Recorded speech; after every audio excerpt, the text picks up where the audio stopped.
Story 1. The Cage Beneath. November rain has a way of swallowing sound in small towns. Out here, 40 minutes outside Seattle, the pines drank the storm like they'd never had enough. It was 3:07 a.m. when the call came through, a silent 911, open line, faint scraping noises, and then nothing. I'd been a cop for 8 years. My partner, Mike Torres, had 11. We'd both heard silent calls before, usually butt dials or kids messing around. But something about the dispatcher's voice when she said, "there was breathing," made the hairs on the back of my neck stand up. The house was a sagging 2-story relic at the end of a gravel road, porch lights flickering like they were begging to die. Rain hammered on the cruiser roof as we stepped out, our boots sinking slightly in the mud. "This place looks condemned," Mike muttered. "Yeah," I said, but someone inside called for help. We approached the porch. Before I could knock, the door swung open with a high-pitched creak. Gregory Holt stood there. 50-something, drenched in sweat though the house behind him was dark and cold. His smile was too wide, stretched like skin pulled over broken machinery. "Officers," he said cheerfully. "Hell of a night, isn't it?" I flashed the badge. "We got a 911 call from this address. Anyone else home?" His eyes didn't blink. "Nope. No one but me. Probably kids screwing around with the lines." He started to close the door. Mike blocked it with his boot. "Sir, we need to check the residence," Mike said. Gregory chuckled, low and breathy. "You really don't?" Rainwater dripped from my jacket as I stepped forward, sweeping my flashlight into the living room. Dusty furniture. A table covered in old newspapers. And then, a thud. Below us, in the floorboards. Gregory's smile flickered for half a second. That was when Mike noticed the rusted metal handle in the corner, attached to a wooden hatch. A basement door. "Sir," Mike said, stepping toward it, "what's down there?" Gregory's face drained of color. "Don't touch that." Mike reached for the handle. It happened so fast I barely registered it. Gregory lunged, a flash of silver, and suddenly there was a jagged hunting knife pressed so hard against my throat I could feel beads of blood form. "One more step," Gregory hissed, "and I open you like a winter elk." Mike froze. I could see calculation in his eyes, gun drawn but useless with Gregory's blade on me. And then, a hand. A hand slapping weakly against the basement window. Just a sliver of glass near the floor. Fingers, 3 of them, bloody, trembling, smeared across the fog pane. My stomach turned. Whoever was down there was alive. Gregory saw where I was looking. His grip tightened. "Forget what you saw," he whispered, breath sour with rot. "Turn around. Leave. No paperwork, no questions, no heroes." I forced a slow, steady breath. "Gregory, your sergeant called. Said the warrant's still active." It was a bluff. A stupid one. But something in his eyes twitched. "What sergeant?" he spat. Mike picked up instantly. "Sergeant Hollins. He said we're to bring you in tonight. He doesn't believe your story." Gregory's knife trembled against my throat. He looked between us, panic burrowing beneath his skin. He said that?" Gregory asked. "Yeah," Mike replied calmly. "If you want to explain yourself, you need to come with us." The storm outside groaned. The house moaned with it. Gregory slowly lowered the knife, not fully, just enough. His breathing grew shallow. And then, exactly the moment I knew he would, he bolted, toward the door, toward the rain, toward what he assumed was an escape. He didn't make it 3 steps. Mike tackled him off the porch, both men slamming onto the wet grass. The knife skidded across the yard. I grabbed Gregory's flailing wrists, Mike pinned his legs, and together we wrestled him onto the wooden steps, cuffing him as he screamed obscenities into the storm. When he was finally secured in the cruiser, I returned to the house. Mike stood by the basement hatch. "You ready?" he asked. "No," I admitted. "Open it." The hinges screamed as we lifted the door. A cold draft rose from below, thick with the metallic sweetness of blood and the faint, rotting smell of old meat. We descended. The basement was lit only by my flashlight beam slicing through the dark. The walls were stone, damp and ancient. At the far end of the room stood a steel cage welded together from mismatched bars, a grotesque prison barely the size of a dog kennel. Inside was a girl. Naked. Skin bruised purple and yellow. Ribs heaving with shallow breaths. Her knees curled to her chest. Her hair matted to her face with sweat and filth. Her mouth. Jesus Christ.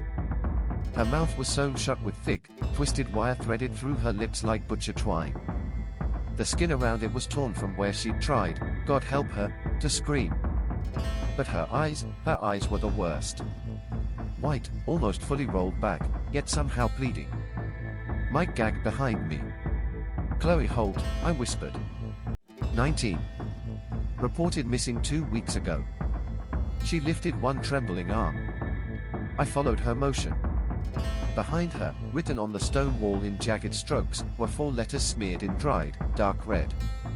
Help. Below the letters lay 3 severed fingertips. Her fingertips.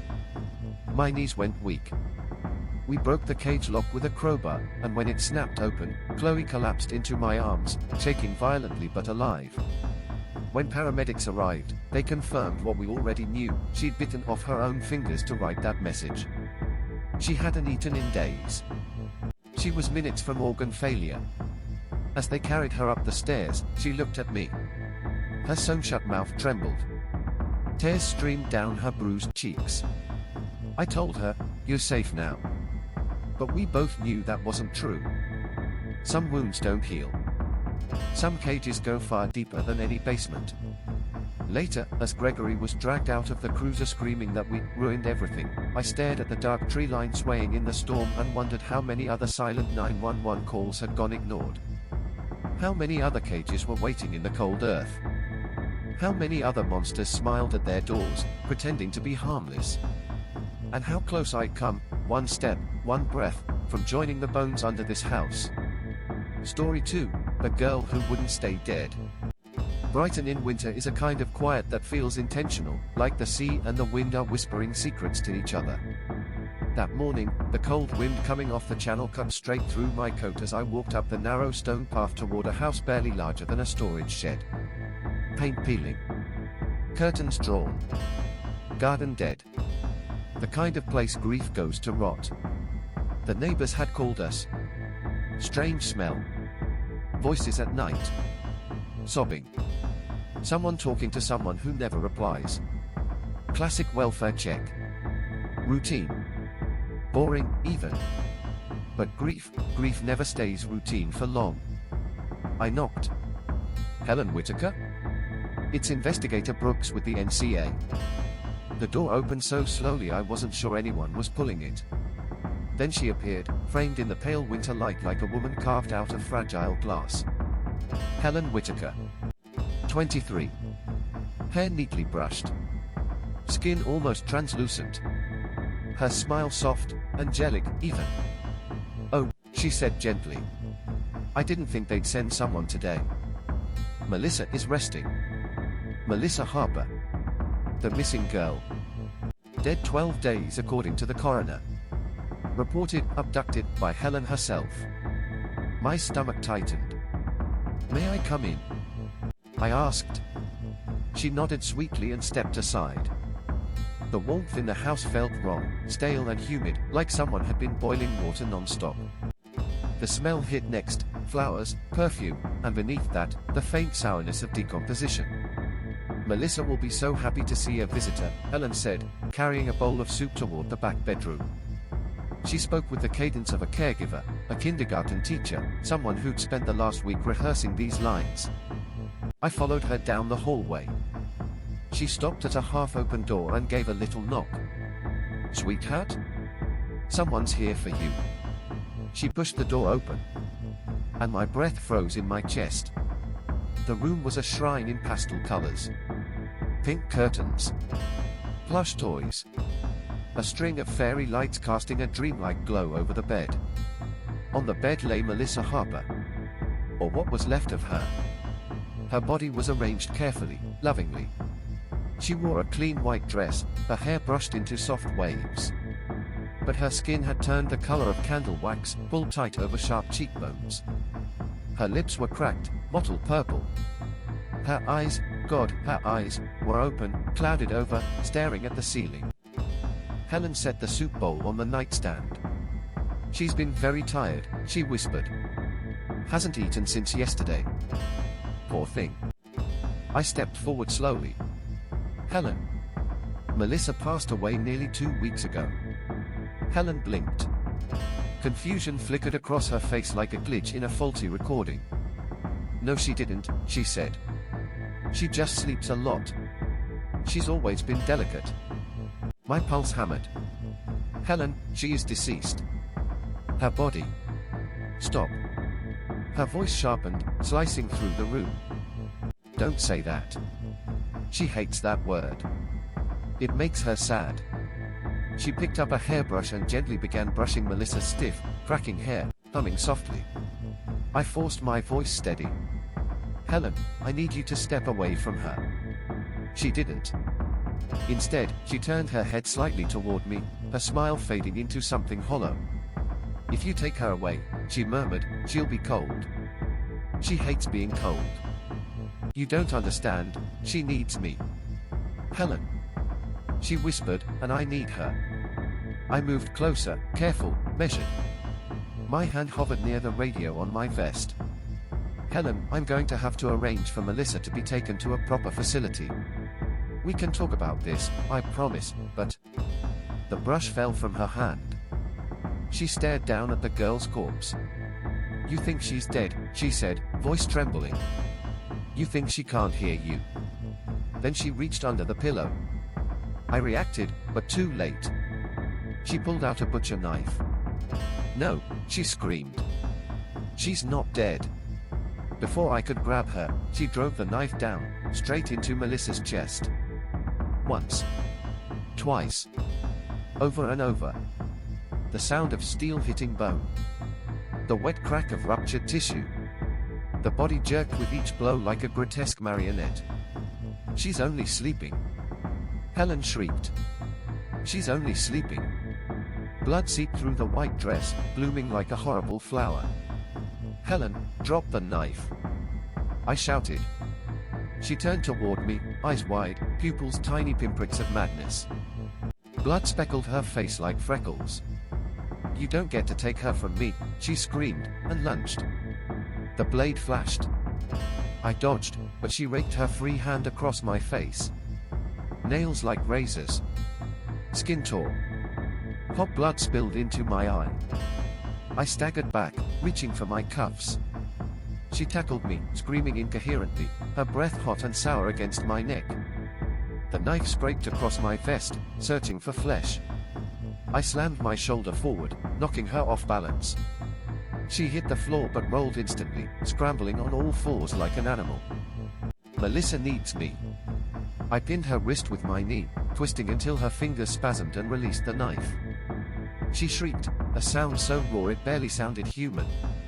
Another shove and she was on her stomach. I cuffed her hands behind her back as she sobbed into the hardwood. When she finally stopped screaming, she whispered. "She wasn't dead, she wasn't. She told me she wasn't." Backup arrived. Paramedics took one look at the body and left the room pale. Crime scene techs took photos in silence.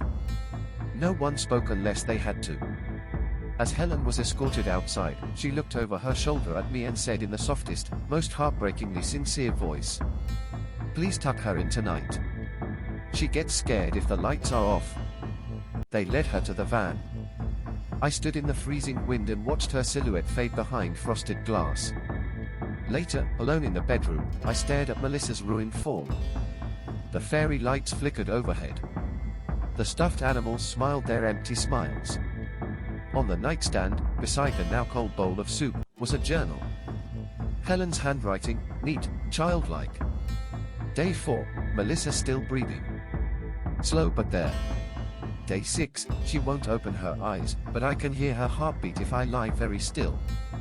Day 9, the smell means she's purging the sickness. Day 11, she whispered thank you. The last entry. Day 12, someone is coming to take her. I won't let them. There is a specific kind of horror that doesn't come from monsters. It comes from love twisted into something unrecognizable. Something hungry.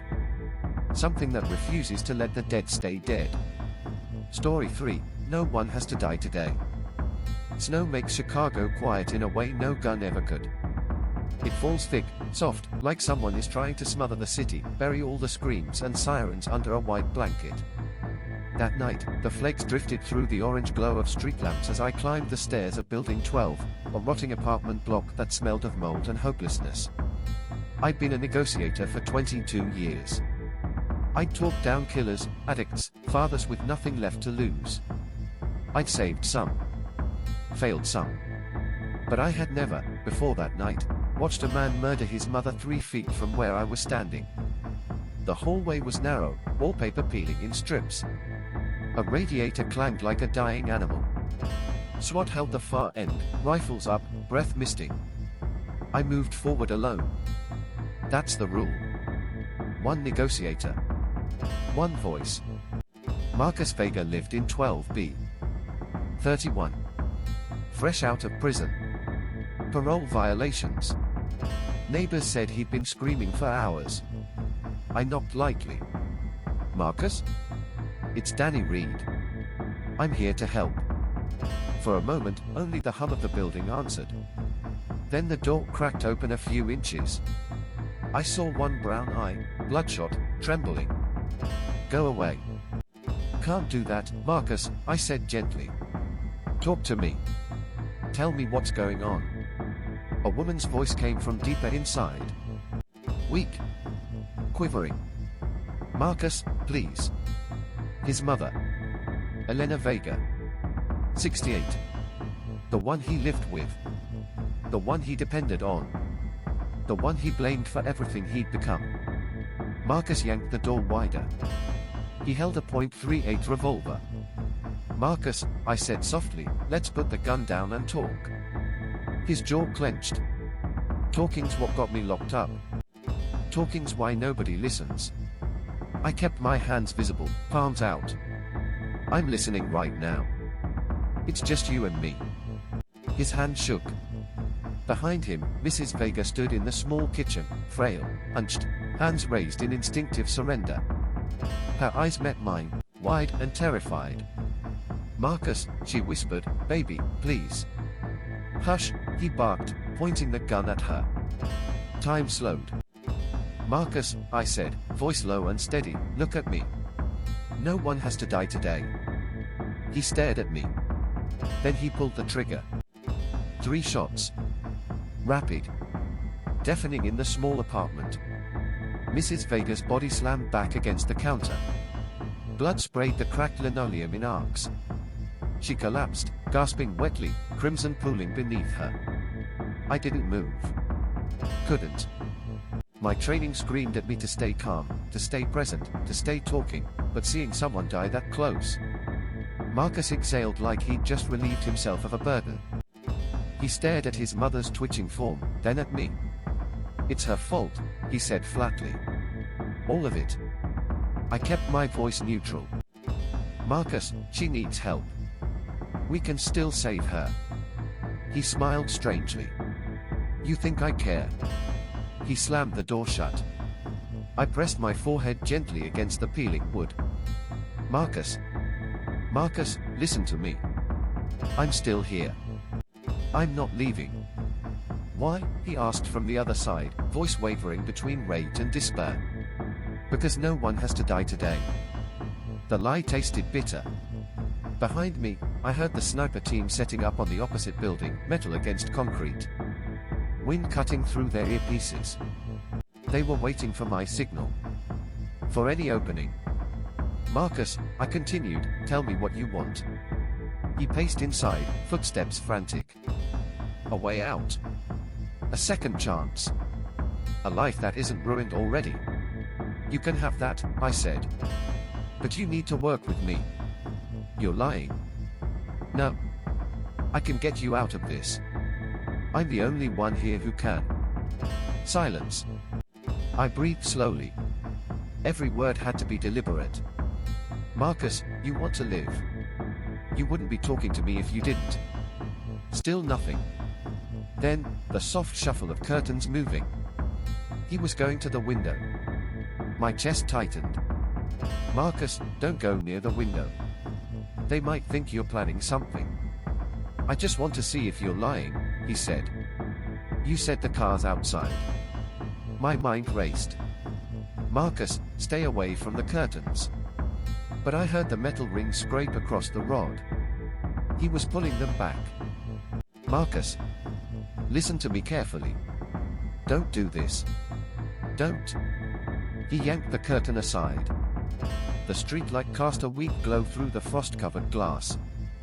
What happened next took less than a second. A distant crack, almost delicate. The sound of a frozen branch snapping. Marcus's head burst. Not like in movies. Not a clean hole. It was violent, fast, like someone had hit a melon with a sledgehammer. Blood and bone splattered across the window, hot steam rising from the wound into the cold air. The body folded in on itself, legs giving out, collapsing like a puppet whose strings were cut. I stood there, frozen, staring at the crimson spray still dripping down the glass, mixing with the snowflakes settling on the sill. Behind me, SWAT rushed in. But all I could do was whisper the words that had suddenly lost all meaning. No one has to die today. Later, when the scene was secure, I walked back into the kitchen. Mrs. Vega's body lay where she'd fallen, eyes half open, lips stained with blood. She hadn't stood a chance. One of the officers approached quietly. Danny, you did everything right. He made his choice. But the words didn't reach me. I walked to the window, staring at the dark building across the courtyard where the sniper had taken the shot. A faint glint of their rifle still reflected in the snow. The city felt quieter than ever. Not peaceful. Suffocated. Smothered. I touched the wall for balance. My hand came away with a smear of Marcus's blood. In 22 years, I'd talked men with bombs out of blowing up entire subway cars. I'd convinced fathers to drop knives pressed against their own children's throats. But that night I failed twice. I stepped outside into the cold. Snowflakes landed on my face, melting instantly against the warmth of tears I hadn't realized were falling. No one has to die today, I whispered again. And the wind swallowed the lie whole. Story 4, The Child Support Warrant. Some days on patrol feel like reruns, same arguments, same traffic stops, same lies. July heat in Atlanta doesn't help, it bakes the city until tempers melt and patience evaporates. In 2011, I'd only been a cop for 14 months. Still young enough to think preparation made you safe. Still foolish enough to believe danger announces itself. It doesn't. Sometimes it laughs with you in the front seat first. My partner Jacob Morrison, everyone called him Jake, was the kind of guy who could turn a felony stop into a backyard barbecue. Big smile, bigger heart.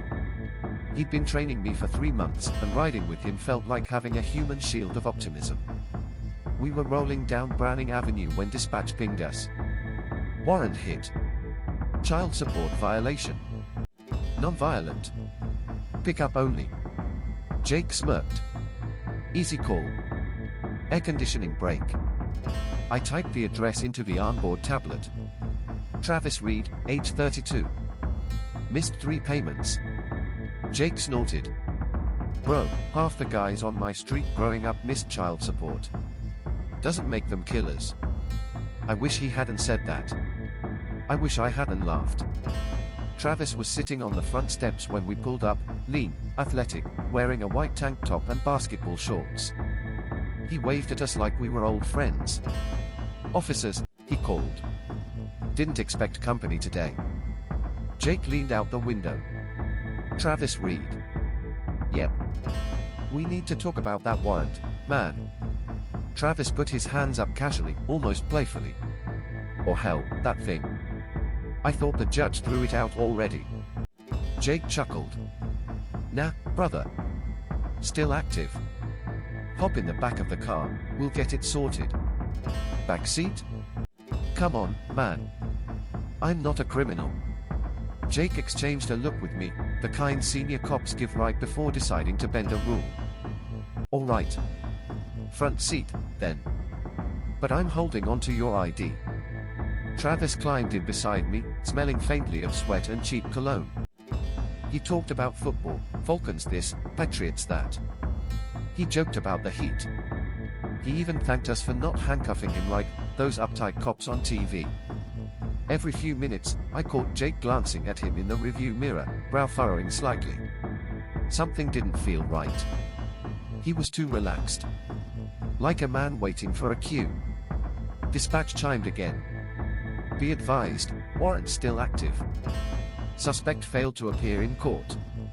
Approach with caution. Jake tapped the brakes and pulled to the curb. All right, Travis, he said calmly, opening his door. Looks like we gotta do this properly. Step out, we'll cuff you, take you in, and you'll probably be out before dinner. Travis didn't move. He sat perfectly still. Then he grinned, slow, wide, wrong. You boys really wanna do this today? Jake stepped outside fully. Yeah, man. Out of the car. Travis clicked his tongue 3 times. Damn shame, he said softly. You picked the wrong day to play hero. The world snapped open in a single horrifying motion. Travis reached under his shorts. Jake yelled, gun. Travis pulled a .45 from somewhere he must have taped it tight to his thigh. Before the word, gun, even left Jake's mouth, Travis shoved the barrel through the gap between the seats and fired. Once. Twice. Again. Jake staggered backward, jerking violently as bullets tore into his chest at 0 range. The sound was deafening, like someone smashing metal plates together inside my skull. Jake! I screamed, drawing my weapon. Travis climbed halfway over the console, now facing me, eyes shining with the thrill of chaos. He fired again and again, muzzle flash lighting up the cruiser like a strobe. I ducked, glass exploding beside my ear. My gun flew from my hand as the force of impact made my fingers spasm. Jake collapsed against the open door, gasping, blood blooming across his uniform like spreading ink.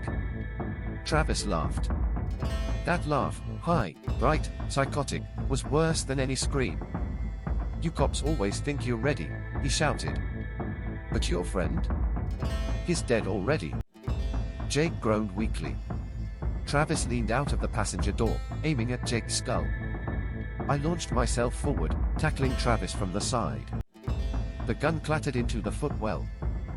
He was strong, shockingly strong, thrashing like a man possessed. His elbow cracked my nose, hot blood pouring instantly. He grabbed my throat with both hands, squeezing with a calm, steady pressure that told me he'd done this before. I reached for anything, my flashlight, my pen, my radio. My hand found my taser. I fired. The prongs hit his side. His body convulsed violently, a strangled moan tearing from his throat. He fell back into the seat, twitching. I didn't wait. I grabbed my sidearm from the floorboard. He lunged for me, eyes wild, teeth bared. I fired. 1 shot.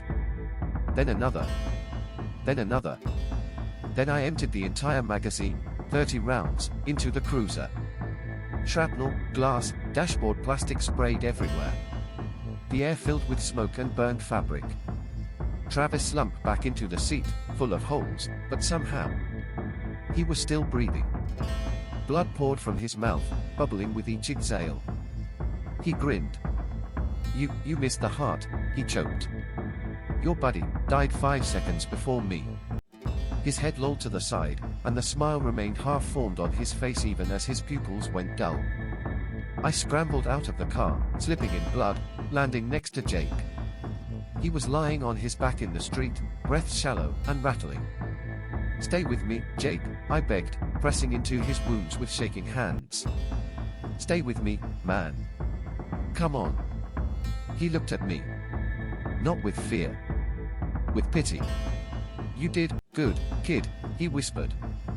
Then he exhaled. A long, slow exhale. And didn't inhale again. Backup arrived minutes later, but minutes mean nothing when a man dies in 30 seconds. I sat on the curb while EMTs covered Jake's body. The evening heat still pressed like a weight, mocking the coldness settling inside me. They loaded Travis's corpse into another ambulance. He still looked like he was smirking. Like he'd won something. In every police career, there's a moment that marks you forever. That was mine. Not the shooting. Not the blood. But the laughter in the car, the easy conversation, the illusion of normalcy right before hell exploded. Danger doesn't always wear a mask. Sometimes it wears a smile. Story 5, The Man in the Static. It's 2:13 a.m.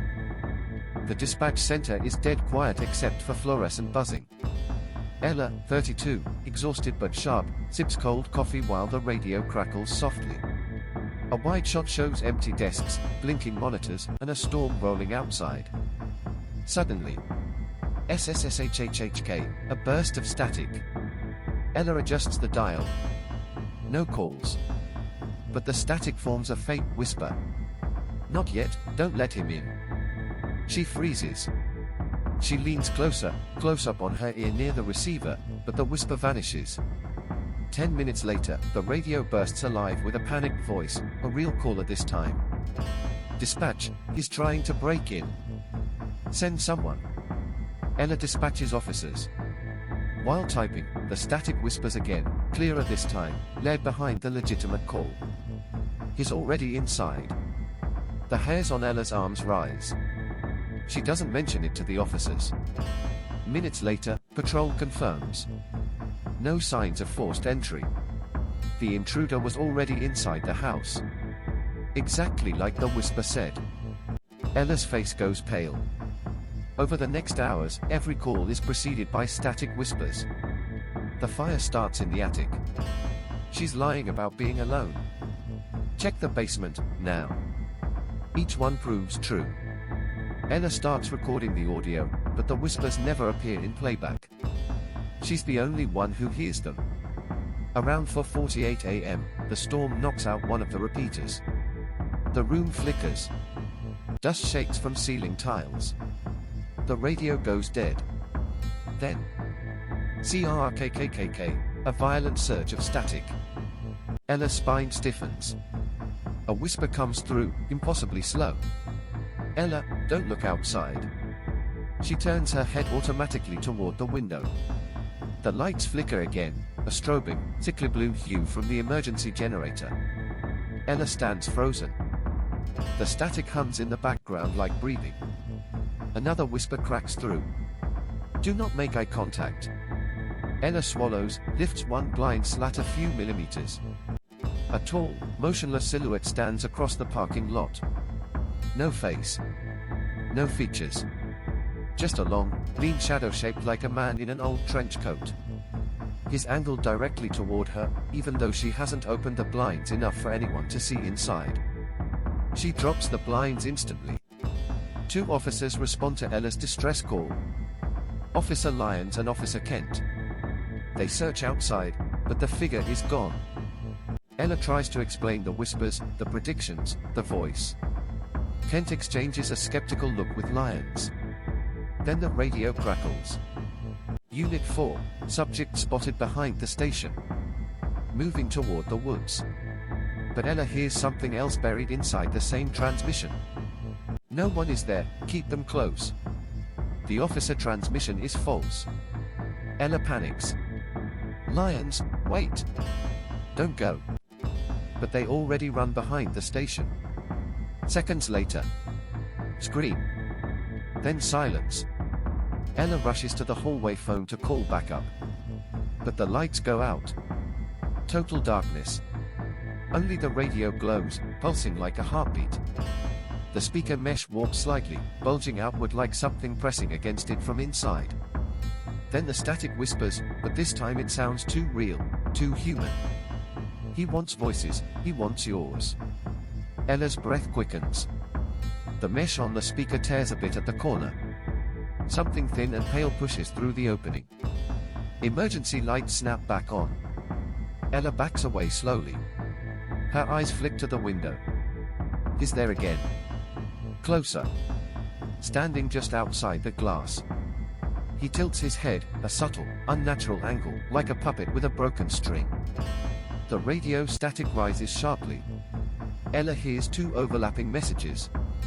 Radio. All units, back up en route. Static voice, led behind. He is already inside. Her blood runs cold. The dispatch center's door to the hallway begins to open. By itself. A soft creak slices through the room. Ella grabs a metal flashlight, holding it like a weapon. The whisper returns, this time right beside her ear, as if someone is inches behind her. Do not turn around. Ella squeezes her eyes shut. Her breath shakes. Her fingers whiten around the flashlight grip. Something moves behind her. Slow. Dragging feet. But the reflection in the radio's plastic cover shows nothing. Just an empty room behind her. The radio blares again, louder than ever. Dispatch, this is Unit 7. Break-in reported at your address, Ella. Porch light smashed. Front door open. Ella's heart punches her ribs. But beneath the officer's voice is the whisper, clearer than it has ever been. Don't go home, he is waiting for you on the stairs. Ella's breath breaks. She whispers. What do you want from me? The static replies, almost gentle. He wants the one who listens. Ella forces herself to inch toward the hallway. The corridor lights buzz and flicker, stretching long shadows along the floor. She calls out. Lyons? Kent? No answer. Just the faint, wet drip, drip from somewhere deeper inside. Ella follows the sound, every step echoing. She rounds the corner.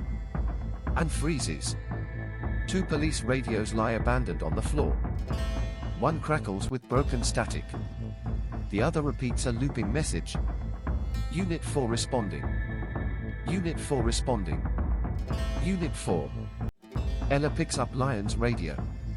A woman's voice, not Lyons, not Kent, whispers from inside. Stop looking for the living, find the signal. Ella drops the radio. It clatters and sputters. The dripping sound continues, louder now. It's coming from the old storage basement, the one technicians refuse to enter after dark. Ella descends the stairs. Halfway down she sees it. A pale handprint on the concrete wall. Fresh. Wet. She sweeps her flashlight ahead. The beam catches. Footprints. Bare. Human. Leading into the darkness. But they stop abruptly, as if the person just vanished. Ella hears the first breath. Soft. Right behind her. She whirls around with the flashlight. Nothing. Just dust swirling in the beam. Then the voice comes from everywhere at once, the walls, the pipes, the ceiling. He is close. Ella's flashlight flickers. In the brief strobing flashes of light, she sees a tall figure at the far end of the basement. Standing. Facing her. Not moving. When the light steadies, is gone. Ella stumbles backward, her breathing turning ragged. The radio on her belt switches on by itself. Dispatch, report. But underneath. Don't run, he likes the chase. Ella snaps the radio off. She backs into the last door on the left, an old network room. The handle twists. It's locked. But something knocks from the inside. 3 sharp knocks. Ella whispers. Who's in there? The knocking stops. Then a faint voice, a woman's voice, whispers through the gap beneath the door. Help me. Ella freezes. Another whisper follows, but this one is not human. Open it. She knows that voice. It's the same one from the static. The same one from the radio. Ella fumbles for her keys. Her hands shake wildly. When she inserts the key, the voice on the other side shifts tone. Closer. She pauses. That's not fear. That's hunger. Ella feels it before she sees it. The temperature dropping. her breath fogging. A faint vibration in the floor. She turns slowly. And he is standing at the bottom of the stairs. The man in the static. Tall. Limbs too long. Head bent forward. Face a blur of flickering, shifting noise, like a television tuned to a dead channel. No eyes. No mouth. Just static, hissing softly. He steps toward her. Every footstep distorts the air, bending the light. Ella backs against the locked door. The figure raises an arm, unnaturally slow, like a glitch, and points directly at her. The radio on her belt screams with overlapping voices. He found you. Dispatch, what's your status? Stay still. Ella respond. He wants the listener. Ella's ears ring. The basement lights explode one by one in rapid succession. Pop. Pop. Pop. The static man glides closer. Ella has seconds left. She can't outrun him. She can't fight him. She can't hide. But she can choose where he takes her. She grabs the radio, presses transmit, and whispers. I hear you. The static man stops. Tilts his head. Static roars. Ella shuts her eyes and whispers again, louder this time. I'm listening. The figure's form shudders, pleased. He reaches a long, pale, static-coated hand toward her face. Ella's body stiffens. Light bends around them. Her vision vibrates, blurring into digital noise. The last thing she hears is a calm whisper. You're ours now. When backup arrives at 3:47 a.m., the dispatch center is unlocked. Lights flickering. Radios humming. Ella Bennett is gone. But her headset lies neatly on the desk. And through every radio in the building, a faint voice whispers beneath the static. Unit 6 responding. I hear you. Story 6, 2 bodies, 1 knife. There are calls you forget by sunrise, and calls that tattoo themselves on the inside of your eyelids. This one came in at 1:14 a.m., during a storm that sounded like God dragging chains across the sky. Domestic disturbance. Possible weapon. Child on scene. I'd been on the job only 6 months. Lewis had 7 years in. 7 years of sarcasm, dark humor, and cigarettes he never finished before another emergency ruined the moment. He flicked a wet match out the window and muttered, Liverpool nights bring out the idiots. But what waited for us inside that apartment wasn't idiocy. It was something darker. Something feral. Apartment 3C looked like every other unit in that decrepit block, paint peeling, mailbox dented, a puddle forming where the roof leaked. Lewis knocked. Police. Darren, open up. For a moment, the only sound was thunder. Then a voice called out. Come in. Doors open. But it wasn't a welcoming voice. It was sharp, slurred at the edges, like someone smiling with broken teeth. Lewis and I exchanged a look. We entered. The place reeked of alcohol, sweat, and something metallic beneath it, something that clung to the tongue. Beer cans everywhere. Couch torn open. TV still flickering with a broken image. And on the floor, blood, smeared in a drag line toward the bedroom. Lewis's hand moved toward his holster. Connor, stay behind me. We followed the blood. She lay halfway in the hallway, halfway into the bedroom. Early 20s. Brunette. Barefoot. Face swollen from crying. Her shirt was sliced open at the shoulder, where a knife had raked across skin. Not fatal, not yet, but too close for comfort. She gasped when she saw us. He's got Jamie, please, please hurry. Her fingers dug into Lewis's vest, smearing blood across the yellow police patch. Lewis knelt beside her, voice calm. Kelly, where is he now?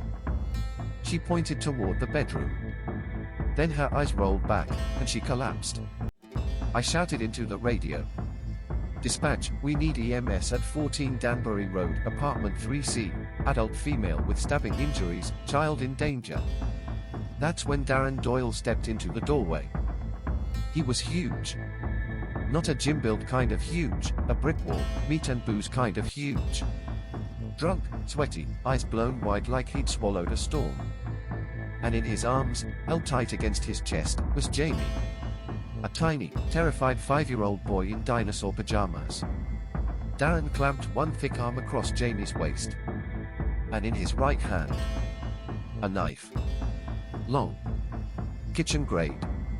Still dripping with Kelly's blood. He pressed the blade to the child's throat. Jamie whimpered. Lewis drew his gun instantly. Put him down, Darren. Rain hammered the windows behind us. Lightning flashed, illuminating the whole scene in a violent white glare. And Darren just smiled, a slow, drunken curl of the lips. Back off. Darren roared, spit flying. Rut Louis. Or the kid gets it. My heart slammed against my ribs. Darren, Lewis said, staying steady, let the boy go. We can talk this out. Darren's grin widened. You two cops think you're heroes, huh? Just like on TV. Big men in uniforms. He pressed the knife harder. Jamie squeaked out a cry. Lewis took a half step forward. Don't hurt him. Take me if you want a hostage. Just let him go. Darren barked out a laugh. You think I don't see what you're doing? Nah. No trades. I already made up my mind. Then he looked at me, eyes unfocused but furious. You. The rookie. You look scared. I couldn't speak.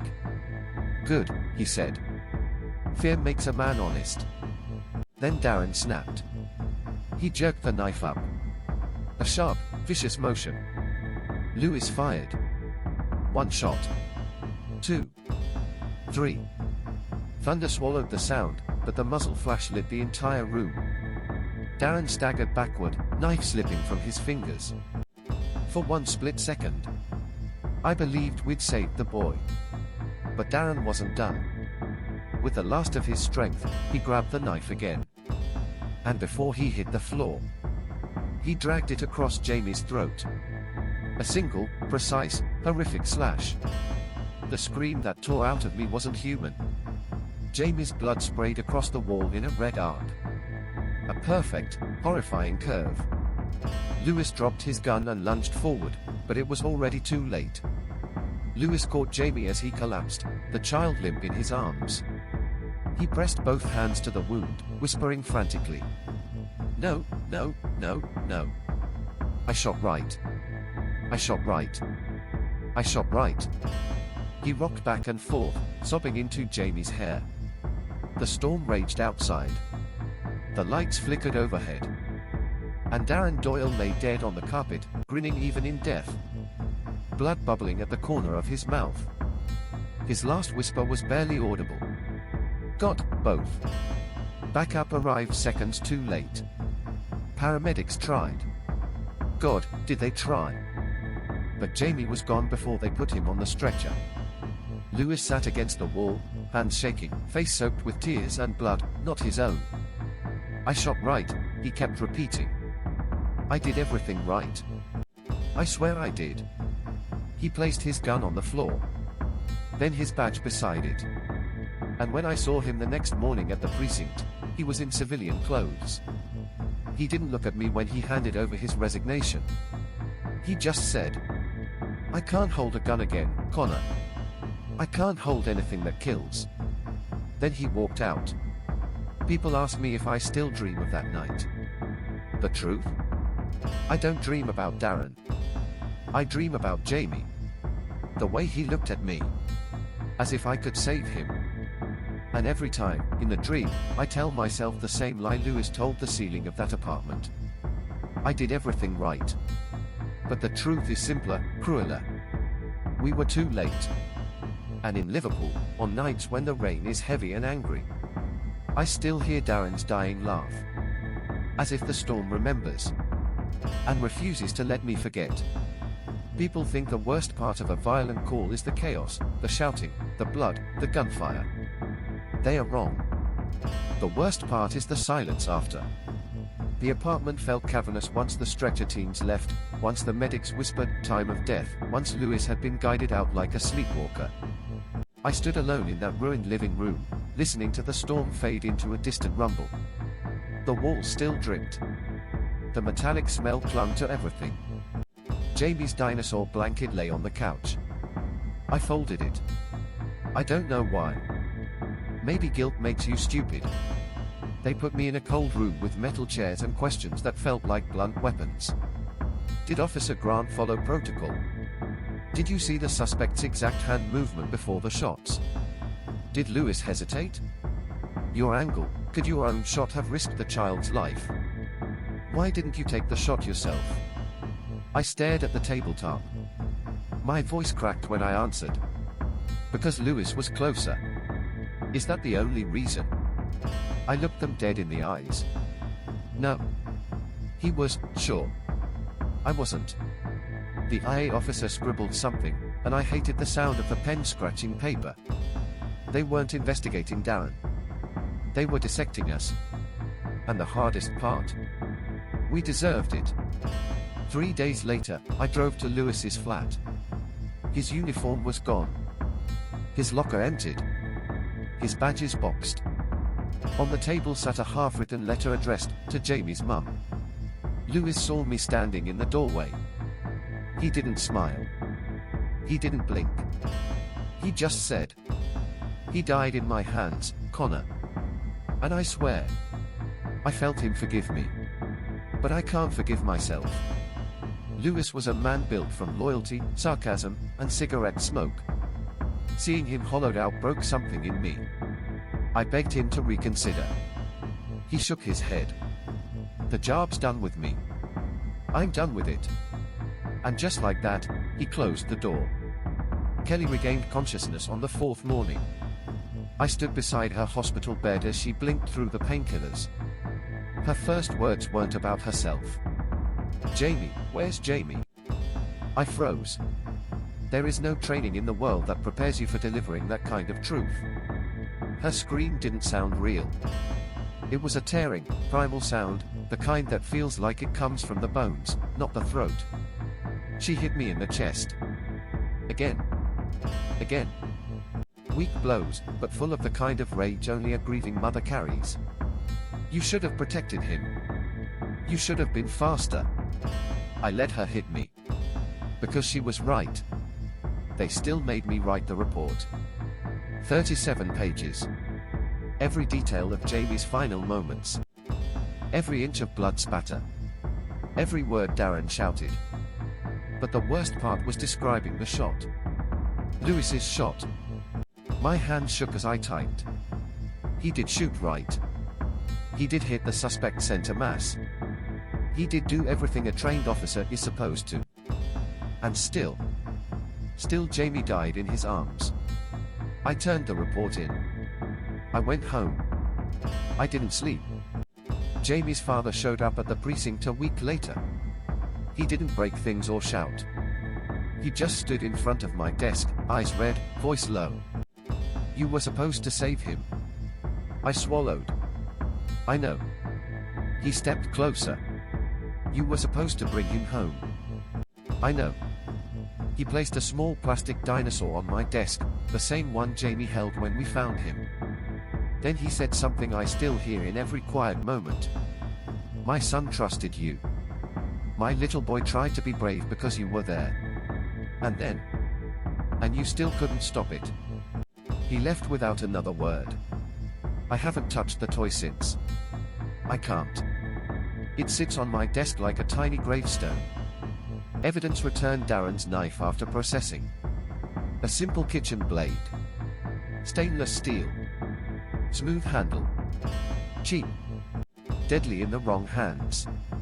But they didn't just hand it to me for identification. No, they asked me one last question. "Officer Hayes, in your professional opinion, should Officer Grant have taken the shot?" I stared at the knife. At the dried flecks of blood. At the smudged fingerprint near the base. And for the first time since that night, I felt something break loose in my chest. I whispered, "Yes." Because it was the truth. And the truth hurts more than any wound. I started dreaming again. Not about the shooting. Not about the blood. Not even about Darren. I dream about Jamie. About how small he felt when I carried him to the medics. About the way his fingers twitched when he tried to hold on to life. But the worst dream? The one where he looks at me and says, "You were right there." And then, "Why didn't you run faster?" I wake up drenched in sweat. And every morning, I almost quit. Almost. But something keeps me here. Maybe guilt. Maybe obligation. Maybe the stupid hope that I can save someone else someday. Someone I won't lose. Some nights, when the station is quiet and I'm catching up on reports, I swear I still hear Lewis's voice behind me. I shot right. It echoes. Sad. Small. Broken. And I always turn around, even though I know he's not there. Because part of me wishes he was. So I could tell him what I learned too late. We weren't dealing with a normal man. Darren didn't care about dying.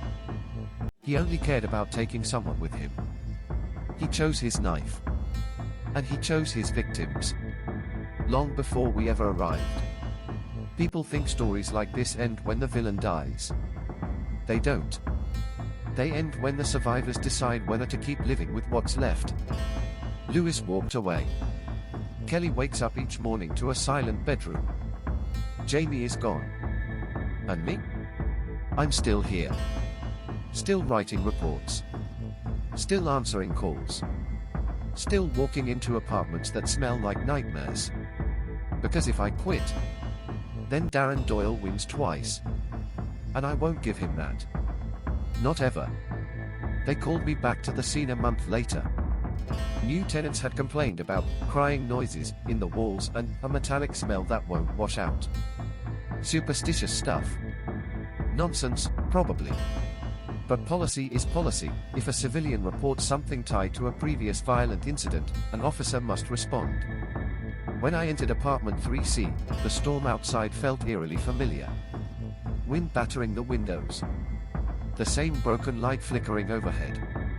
Everything had been cleaned. Repainted. Repaired. But trauma leaves fingerprints no renovation can cover. The room still smelled faintly like fear. I found the new tenant staring at the hallway. "Officer, I swear, sometimes I hear a kid calling for help. Like he's right next to me." My throat tightened. I approached the hallway. And for one split second, I could have sworn I heard it too. A small voice. Thin. Trembling. D-A-D-D-Y. My knees nearly buckled. But when I flicked on the hall light, it was empty. Just shadows. False hope. Echoes of a night that ruined us all. The tenant asked if the building was haunted. I told him no. But inside, I wasn't sure. Because sometimes ghosts aren't dead people. Sometimes they're memories. 2 months after he quit, Lewis called me. It was late. Past midnight. I was half asleep at my kitchen table. "Connor," he said quietly, "I owe you an apology." "For what?" "For leaving you alone with it." His voice cracked. Lewis never cried, not in 7 years on the job, not even when his father died. But he was crying now. "I keep seeing him, Connor," he whispered. "Every time I close my eyes. He reaches for me. And I can't help him. I can't." He broke down completely. I pressed the phone to my ear and stared at the ceiling. "Lewis, listen to me," I said. "Jamie died because of Darren. Not because of you. Not because of your shot." Long silence. Then, "I don't believe that," he whispered. "And I don't think you do either." He hung up. I sat in the dark for a long time. I visited Kelly 6 months later. She wasn't in the same apartment anymore. She had moved somewhere quiet, somewhere no one knew her name. She opened the door with tired eyes. Eyes that had cried themselves empty. "Connor," she said. Not warmly. Not angrily. Just tired. I brought flowers. She didn't take them. We sat on her couch. The silence was suffocating. Finally, she spoke. I don't blame you anymore. My shoulders slumped. I didn't realize how tightly I'd been carrying that weight. But, she continued softly, I don't forgive you either. She looked down at her hands. I think I just don't have any forgiveness left in me. I nodded. It hurt, but it made sense. Before I left, she asked, do you think he suffered? It took me a long time to answer. No, I said finally. I think it happened too fast for him to feel pain. She nodded once. And I knew she didn't believe me. And I knew she needed that lie. I left the flowers anyway. About a year later, I responded to a welfare check. Little boy, 5 years old, same age Jamie had been. Same size. Same shy smile. Even wore a shirt with a blue T-Rex on it. His mother had passed out drunk on the couch. The kid was hungry, scared. As I lifted him into my patrol car, he looked at me with wide, trusting eyes. The same trust Jamie had. My chest tightened so hard I had to look away. Am I in trouble? The boy asked. No, I whispered. You're safe now. He fell asleep in the back seat before we even reached child services. And when I closed the car door, I had to step away and breathe until the shaking stopped. Because in that moment, for the first time in months, I felt something I thought I'd lost forever. Hope. A tiny flicker. Fragile. But real. A year and a half after the incident, I opened my locker before shift and found a small envelope. Inside was Lewis's badge. No note. Just the badge, cleaned, polished, gleaming. I called him. He didn't answer. I texted him. No reply. But a week later, his sister reached out. Lewis had joined a volunteer search and rescue group. Not police work. Not armed. But he was helping people again. Helping the lost. Helping those who still had a chance. He wasn't healed, not fully. But he was trying. And that was enough. I slipped the badge into my pocket. Not to wear. But to remember. People ask me why I stayed. Why I didn't quit like Lewis. Why I didn't run from the screams, the blood, the nightmares. My answer changes every time. Duty. Stubbornness. Punishment. Purpose. But the real answer is simple. Someone has to run toward the things other people can't face. That night in apartment 3C taught me something brutal. We can't save everyone. But we can damn well try to save someone. And sometimes one saved life is enough to make another nightmare worth enduring. 2 years after the incident, I visited Jamie's grave. The rain was soft that day, not like the storm that took him. I kneeled. I cleaned the headstone. I set down the little blue dinosaur his father had given me. I whispered, I'm sorry. Not because I failed. Not because I fired too slow. Not because I hesitated. I apologized because he was a child who deserved a full life, and the world stole it from him. As I stood to leave, I felt not forgiveness, not closure, but weight shifting. A small piece of the burden letting go. Trauma doesn't vanish. It doesn't get wiped clean by time. It settles into the bones. It shapes the way you walk into a room. The way you touch a door handle. The way you sleep. The way you breathe. But it also shapes the way you fight